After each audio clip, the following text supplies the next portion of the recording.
Somewhere out there, two things are happening at the same time. Four things are happening at the same time. 8 things are happening at the same time. 100,000 things are happening at the same time. 1 trillion things to a power that you could not comprehend are happening at the same time. Exactly as many things are happening as I have eyes. I am watching it all. Like an infinite number of your human cameras, eyes of red fire peeled wide open, watching helplessly as a universe that demands my attention in so many places moves on so fast. Second by second, lives are lived. People are born on planets whose light you will never see. They live and die just as quickly. Cities become memorials and mausoleums. Lights are lit and then extinguished. Sometimes it is not until after, when I remember what I have seen, that I realize that I watched the rise and fall of an entire civilization. It is all committed to my memory. And yet, when my attention wanders, far from the cold, impenetrable halls of the Council of Heavens, it wanders back to you.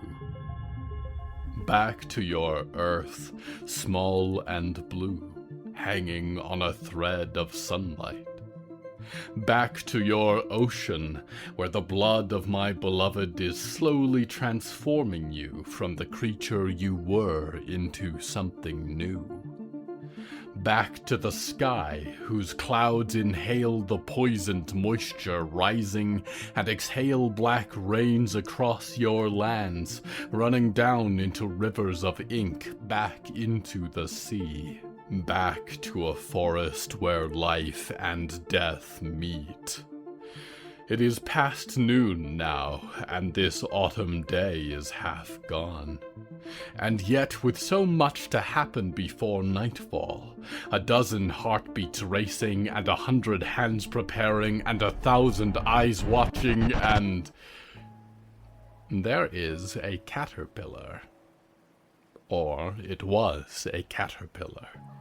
It was 12 inches long, and covered in long white thorns that might have reminded one of a rib cage and vertebrae. Greater Ghostmoths begin life this way, and are sometimes mistaken for the corpse of a small animal, by curious scavenger beetles or ravenous rodents. The caterpillar snatches these up in its bone-like mandibles, feeding for 6 to 8 weeks until it is finally ready to begin a journey that it cannot itself imagine. You must understand, and I cannot be clear enough about this, the caterpillar does not know that it will one day be a greater ghostmoth. The future is clouded.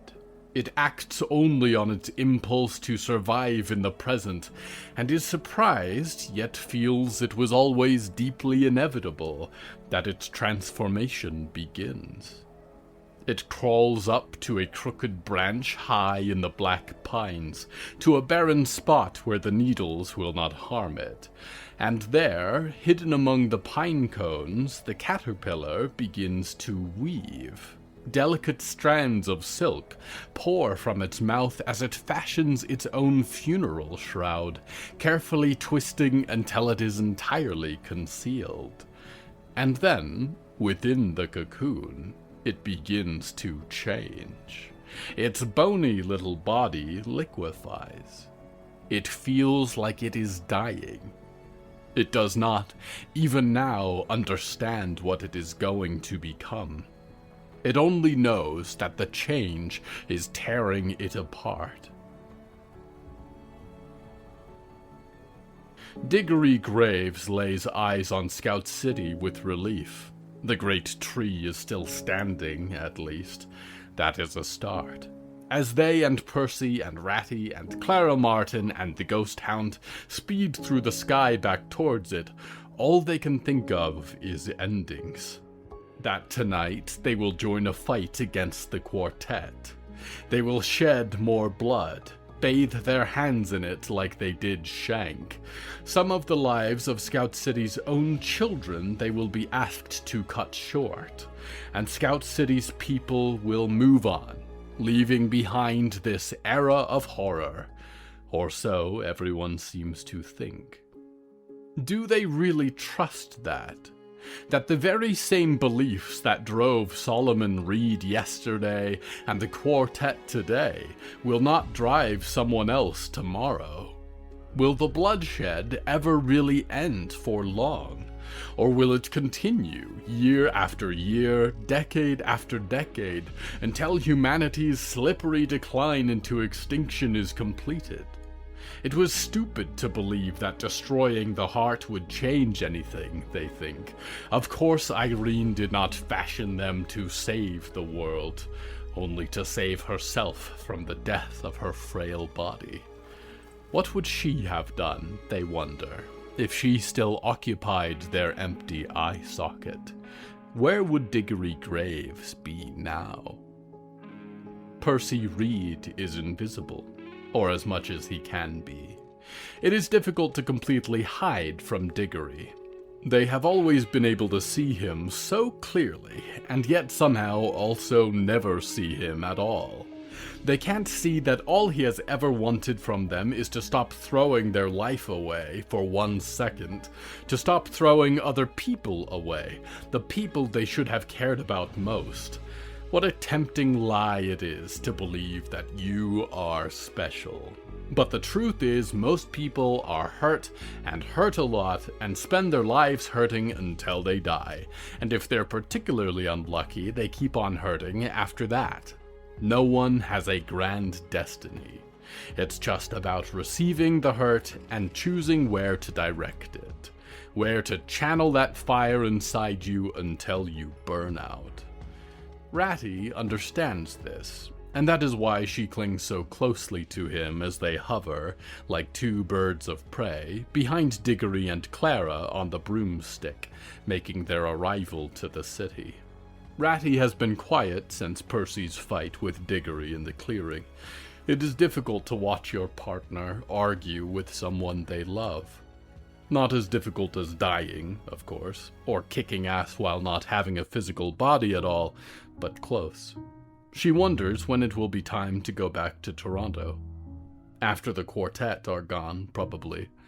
Will it and Percy and Diggory and everyone else all go their separate ways again? After so much talk of how Percy hated it up in this forest, it's funny how Percy acts like this is his home. Ratty wonders if any other ghosts have tried to move into their apartment. If they have, she will eat them when she gets home. Clara Martin is running a process in her mind. It is inspired by the calming exercises that her father taught her to help keep her anxiety in check, but she has made it her own. She breaks the problems she is facing, no matter how overwhelming, into smaller segments. Sometimes a titanic problem, an impossible challenge, is actually formed of small, very possible steps. And after dissecting the problem, she asks herself, what can I do?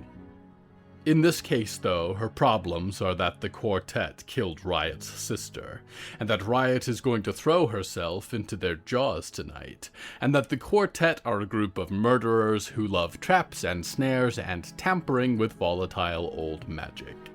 It gives her comfort that if it took her most of a decade to make sense of the compact, that no matter how astute Indrid Buckley or even the spirit trapped inside of her are, the book will be useless to them only a few weeks later. With luck, when Scout City's horde arrives, the ringleader might still have her nose buried in the compact. She might not wake up until it is too late. In the depths of the tree-born city beneath them, Shelby Allen is on the hunt. In this moment, she pushes through the crowd in the busy afternoon street of the upper trunk on her way back down. She spent a lot of time lately hunting or being hunted. She has not given it much thought, but some part of her likes that. Not from her childhood bathed in blood was a docile animal going to be born.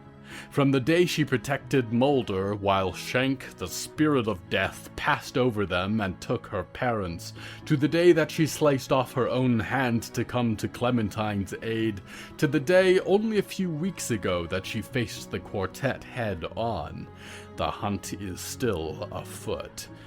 But normally, what drives a hunter is hunger, and for her it is a far deeper urge. Her quarry has single-handedly stolen her only happiness, and for all that came to Clementine, she will not stop until she severs Fiddle's head from his neck and hangs him by his strings. Louis, also known as the Count, also known as the former King of America, follows at a short distance behind Shelby, dark wings wrapped around his shoulders like a cloak. He thinks that people perceive him as aloof and mysterious and cunning when he treats it all like a game, Shelby and her hunt included. The fear that there is nowhere to go from here, that this bumpkin tree fort will be his final resting place, that the people in it will turn against him like all people do, is hidden, and hidden deep. He holds it in the empty cavity where his heart once beat. Moth, frantically following Shelby and Louis as the day's investigation leads Moth down a dark path of murder and covered-up deaths, has only two thoughts floating in Moth's head.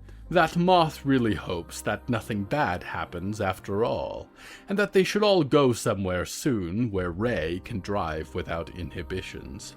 Down on the ground level of Scout City, Rhea would agree. Moth had hoped that the reunion with all of Moth's friends, the people Moth had traveled with for a few desperate weeks 10 years distant, would be sweeter. But they are entrenched in a community, and all the blood and grief that comes with it. Moth learned early, in Vegas and again at Glass City, that any home that ties you down has power over you. The only safe place is on the open road. Russell McGowan is, in this moment, helping Jedediah Wicker down the long dirt path back to Scout City as best he can. Neither of them came away from their house visit to the Wickers unscathed. He has faced monsters before. Mr. Friendly, a horrible squirrel thing, stuffed him as a child into a tree full of acorns and human bones and was going to leave him for winter. But he was saved by Walter Pensive, a man remembered not for his sword but for his gentleness, days before Walter died. And ever since he has carried with him, he feels, Walt's spirit. He has smoothed things over with vicious Froglin ambassadors. He has discovered that if you ensure some areas of the neighboring wood are not plucked clean of wild blackberries, then long-toed snag elk will not enter Scout City's streets in search of them.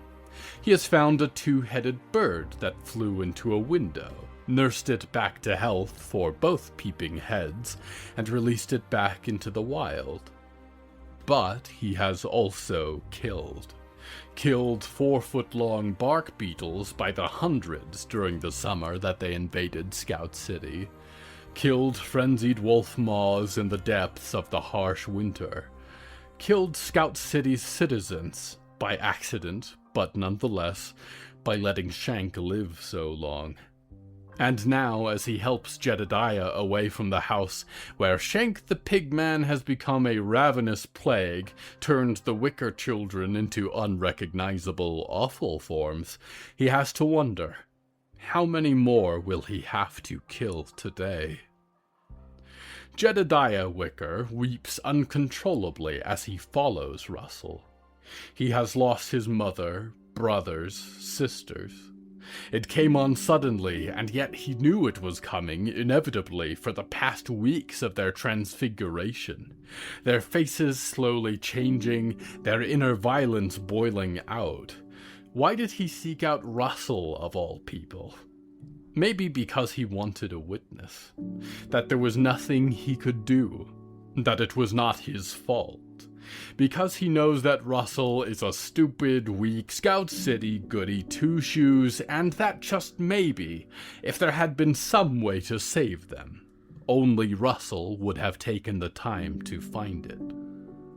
Even now, Jedediah wonders, despite having felt their teeth and claws sinking into his flesh moments ago, is there anything they can do?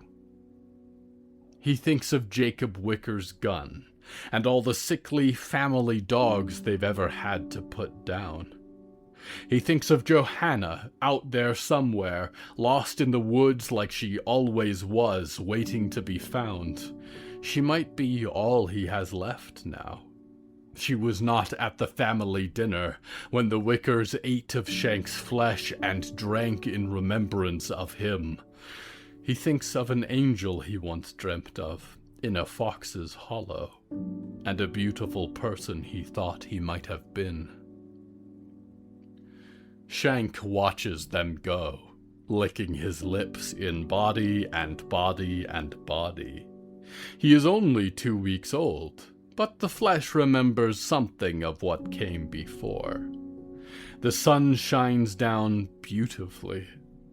Beyond this cradle of the living room, strewn with skin and tendon, beyond the house, beyond the fence, there is a gigantic tree that rises over the forest.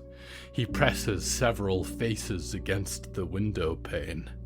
What wonderful potential there might be out in the city. What new sights to see, what new tastes to taste. It's going to be a beautiful day. Scout City Mayor Valerie Maidstone watches from her own window, nearly a mile away in the upper boughs of Scout City. Her chair is uncomfortable, but then again, everything is uncomfortable. Her Achilles tendons were nearly severed by the piano-masked quartet member during their assault on Danielle's apartment, and it has been a painful process of working with Milo to try and fit a Rosen brace. In the meantime, the wheelchair is a little rusted and hard to fit through doorways, and one wheel sticks more than the other does. She is supposed to fix all of Scout City's problems, that the plumbing system does not work for several residences in the mid-level trunk, that hundreds of Scout City residents were displaced by the wildfire in the stumps, and temporary lodging in the city is packed far past its capacity, and the repairs are not being made fast enough. That multiple out-of-control mob groups, one of which is being led by her own daughter, are determined to take the matter of the quartet serial killers into their own hands and deliver a kind of Scout Post vigilante justice quite apart from Scout City's law-keeping department. That's the thing. One day, you're riding a motorcycle around San Francisco and wearing black leather with the girls and writing songs about destroying the government and establishing a lesbian-ruled utopia. And then you're a viral hit, an internet sensation, the Joan of Arc for a tidal wave of angry radical queer feminist anti-capitalists who are furious with the way the world is changing. And then you watch as all your shouting, all your passion, all your songs become nothing but an online listens count and an advertising statistic and a record label option as the world's most corrupt company buys out the government that should have been keeping them in check. And then you get pregnant, and the world ends, and one of your rich friends hides you away in a shelter, and you raise your daughter in a bubble, and then it bursts and she leaves you, and your past catches up with you, and you get tortured by the marketing lady you wrote the mean songs about, and she clones your daughter to force you to read ads and denounce your life's work, and then you have 2 daughters. one of whom goes to immediately die, and one of whom you will watch die slowly, never aging, falling apart. You get elected to become the leader of a far northern community because you wrote cool songs about being a leader, and people remember you as someone who said they would do great things. And the person who spent her youth dodging the cops and talking about the freedom of a lawless world has to determine what system of government is going to keep a rapidly expanding community in check. You don't want police, an occupying military force in your community. You want dependable, responsible, skilled, sympathetic, accountable individuals that will be deployed to defuse violent situations, of which there are increasingly many as Scout City exponentially grows, from a big commune to the largest human settlement north of Toronto. Before long, you have to organize and appoint a keeper of the peace who likes to call himself a sheriff, and he chooses deputies, and punitive action against them for overreaching their power is difficult because there are still so few of them in the organization, and there is so much to do in Scout City, and you need all hands on deck all the time, and whether a harsh word was given or a full-body tackle was too much on an escaping thief becomes trivial in the greater picture, and before you know it, you are right back to having police in your community. She wonders if it is always like that, tearing the old system down because it is broken, and then installing a new system, and then watching all the faults emerge. There are people, she knows, in Scout City, even now, who are ready to tear her down and build the next thing. The quartet, the coda, maybe even her own daughter. What does it all matter? The world is ending. They're all going to die. That's the moral of the story. That's the end of all the songs. The trees around them are telling a story according to Milo Mencken, and it's about the end of humankind. And yet, as she looks out of the window over her city, she is duty-bound to solve the food shortage issue, and the housing issue, and the plumbing issue, and the police issue, and the serial killers issue. She does not know yet that the Shank issue will continue. She has no idea what is coming. There is fire in Ignatius Thorpe's heart today. It has been burning hotter and hotter over the past weeks, and there is no one left in this world who can tend it. He dreams of a massacre, of the roasting bodies of all the walking sicknesses that plague this city. The smell to him is sweet. He does not have long left to picture it now before it will be time to begin. Violet and Burn Keen sit in their small garden, lit by a shaft of sunlight that pours through the twisted wooden wall of the great tree. The past weeks have been strenuous. Even though they rarely leave their house, save for Violet's morning errands and Burn's trips to the general store for dirt, and to drop off her candles and honeys, they have had frequent visitors. Old friends, young acquaintances, searching for guidance on what to do. It is almost impossible to make sense of the news. Quartet and pigmen and radical activist groups and news and false information campaigns. They do not always know what guidance to give in terms of what to do if you think your neighbor might be one of the quartet, or whether Scout City groundskeepers really killed Shank or if it was the Coda, or whether you should go tonight to a derelict chapel in the woods and kill whoever you find there. All they can offer is that they have lived through times of hardship and violence. They have lived through times of peace.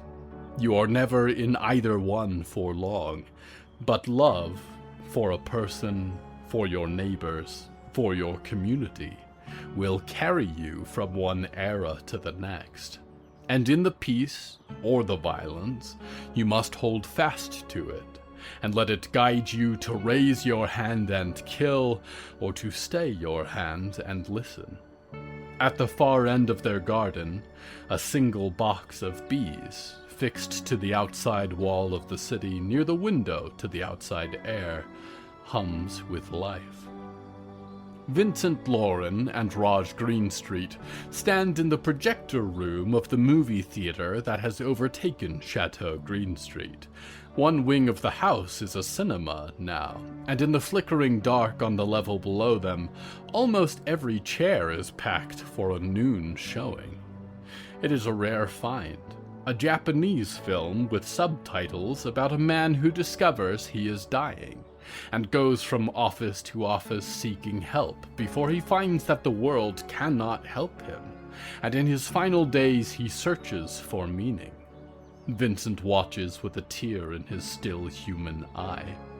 These weeks of running the theater, firing up his old projector, and surveying whatever reel of film he can still get his hands on have become his playground, his reason to continue a little longer. Just as, he is sure, Shelby Allen's mission to find her fiddle is hers. He makes a mental note that the burned body in the breakfast room will need disposing of before his attention returns to the black and white. In black and white, and a dozen miles away, Friday and Penny Resher stand and watch reddening leaves tumble from the trees. The Blackwood Coven is their home as it was their mother's before them, and they have watched it grow and wither and grow again. Among the many witches that come out to form a small crowd on either side of the central lane, there are old familiar faces, Amelia and Lawrence Abbott with their shock-white hair and tattoos, and Ellen Mend with her patchwork clothing, and Ursula with her aviators, and Fortune with her feathers on. The omen, as 43 ravens, fills the branches of the prophet tree with cawing. But there are new faces, too, even some that were not here when the twins left for their reunion trip with the CPE Institute. Rat-faced girls in ragged clothes who have just left the devouring world outside and begun to embrace their power instead of concealing it. The twins watch Olivier, standing on the street side, as Grandmother Briar is finally carried out of her house on her funeral bed, wreathed in bones and flowers towards the tree. Olivier Song watches the funeral procession with lightning flickering in the darkness of her eyes. She cannot help but feel that she has fallen so far. She used to be able to control her power, every aspect of it. It was backwards, she understands, as is the entire Downing Hill philosophy, the philosophy of her parents. The power that comes from a relationship with an indescribable being is not power to be controlled, hoarded, channeled. It is power that must flow from the source. Its tides must be listened to, its directions heeded.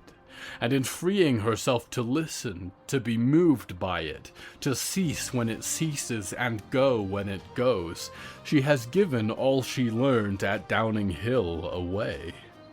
And yet now, when the tide moves, she is stronger than her old studious self could ever have dreamed of being. When the power of a cosmic storm flows through her uninhibited, a river rapid finally undammed raging towards the sea. Rage fills her now, at Grandmother Briar, at herself, at every horrible thing that has befallen her friends while she stewarded the Abbey St. Laurie.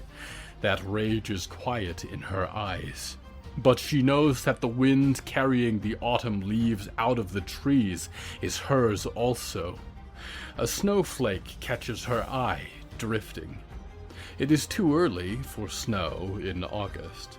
But dark clouds brew overhead, and the wind roars even stronger, and witches hold on to their hair and bones as the weather begins to brew. Arnold Eggers, back at the Scout City groundskeeper's office, is of Downing Hill's education too. He hopes, as he has had to hope far too many times this year, that his best friend will not die today. If Russell were to die, some part of him would too, he knows, and it would not grow back the way his body did. Harrow being back gives him hope. He wonders if he is a coward, because occasionally he is thankful that his part to play the night Shank died was that he only had to fetch Victoria and ask her to report what she saw. He did not have to be center stage like Russell. He did not have lives in his hands.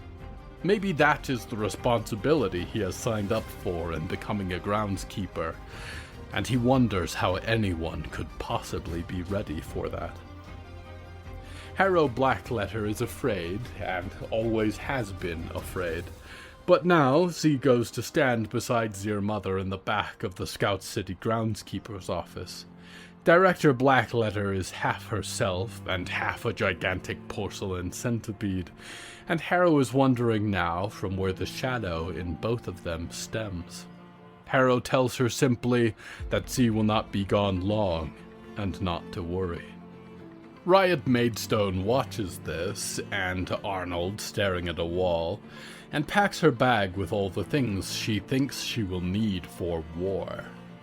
She looks at the sword she was given weeks ago by the half-sleeper Alice full of fireflies. Its hilt depicts a radiant sun. Its blade catches two halves of her face, each with a scar running across the cheek. Olivier and Shelby, Riot and Clementine, groundskeeper and detective, protector and killer. She wishes that she could take the sword and split herself in two. Riot Maidstone, happenstance hero of Scout City, took Walt's sword and led the community into battle against the Instrumentalist. It would be excellent to have her here tonight to lead the charge. Clementine Maidstone, rebel detective, pursued the quartet when no one else would. She should be here to see the fruits of her investigation. But in truth, neither are here. Just an empty shell that others project a Riot or a Clementine onto. She is a third sister, with a hand on each of her shoulders, one with dirt under its fingernails, and one missing its fingernails entirely. It is a little comfort, but not much. There is a chance she is doing the wrong thing, and that she is leading her friends to their deaths today. Out in the woods, a mile and a half away, the dragonfly-winged Puck looks up from shoving mushrooms into a bag. There is a sudden change in the temperature. The air breathes differently. They shudder and begin moving hastily back for home. Only weeks ago it was unseasonably hot, scalding even, and fires tore through Scout City. But now dark clouds are brewing, filling the sky for miles in every direction. Impossibly, it feels like it might snow. Grug watches the clouds from a pool of mud bricks. The high priest of Froglin kind, with his exaggerated human-like legs, churns over many thoughts in his head. Relationships with Scout City have been good, but fraught with tension as Scout City faces fires and famines. The hot weather forced them to take their eggs inside to underground cistern caverns for long weeks while the rivers dried to a trickle, until blessed Lolg Mololg worked her magic to bring rain pouring down across the forests and brought the rivers flooding back to life. And of course, Bruta is out there. Beautiful Bruta, sleek and strong. Alas, Bruta is trapped in the other Froglin clan, the one that follows the old queen, and there will never be peace between their houses, much as they may wish it. The clouds are a bad omen. Lolg Mololg must be displeased. He sighs. The job of a high priest is never easy. The faceless king stands motionless in the northmost woods. There are no clouds in this place, only the emerald sky, whose green stars are one by one extinguishing. He has no eyes with which to see them, and yet he senses their disappearance. A pile of rats come flooding out of seemingly nowhere, spilling across the ground, merging into a single mass and then splitting again, writhing in agony, green sparks sputtering over their many tiny heads. The crooked German shepherd that sits beside the faceless king tilts its head in concern, the green points reflected in its all-white eyes. Johanna Wicker writhes on the barren stone floor of the old chapel. She heaves inside of the mask, clawing at its jagged wooden keys, and yet it will not come free of her face. Her gasps and screams come in equal turn. The gift that Tiberius gave her is too much for anyone to handle. How does he do it so easily? Black tar pours out from around her mask and pools onto the stones, stains her hands. She is sure that she is dying. She is almost alone. The other members of the quartet are busy laying their greatest trap yet. She is faintly aware that Tiberius is sitting, hands folded against his chin, on the steps of the dais, watching her transformation. The day is halfway done. It is a day that Scout City will remember for generations to come. For better or for worse. The day that the quartet died. The day of the fire. The early winter.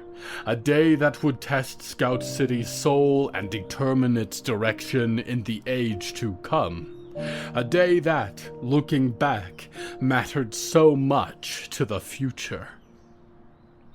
The silk cocoon, attached to its pine bough, shakes and trembles furiously. Within, the caterpillar has fallen apart. It is all black ooze, shapeless, grotesque, fighting to reform into any shape at all. Not all greater ghostmoths make their evolution successfully. For some, the cocoon is destroyed, peeled open by a hungry predator. In other cases, it forms just slightly incorrectly, wings melded into its own body, legs contorted, and it is never able to free itself from its cocoon. It suffocates on the tree. Only time will tell, dreamer, whether this moth will peel itself free and spread its phosphorescent white wings and take flight. Until this moment of time is unfrozen, and it all comes hurtling again in the rapid, unforgiving pace of the present, I am your loyal host, Nickignick, waiting metamorphically for your return to the Hallowoods.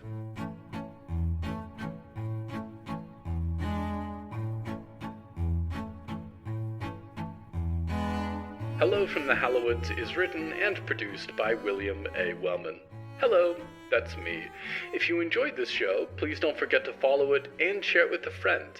The bonus story that goes with this episode is called A Stitch in Time and is available on the show's Patreon at patreon.com/Hallowoods. Because we operate without ads or sponsors, our supporters are all that keeps this show going. Plus, supporters get weekly bonus stories, behind-the-scenes content, exclusive merch, and even more. Merchandise and episode transcripts are available at hellofromthehallowoods.com. You can even find us on social media at @thehallowoods. Music is used under license from artlist.io. Until next time, dreamers, there's no harm in taking a day off.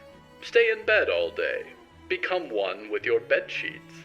Slip in deeper and deeper until you become indistinguishable from the fabric and gestate for long, dreamless hours. Who knows what will emerge when you are done? What if the god you worshipped was the organism you lived inside? What if a blasphemous disease was spreading through its walls? What if you were all running out of time? When devotion is no longer enough to keep your community safe, will you keep your head down and pray the sickness departs, or will you dare to step outside the walls of Haven? The Gospel of Haven is a religious horror podcast from the creators of Ealer's Choice and Poe Evermore, and it's back for its second season, premiering July 31st.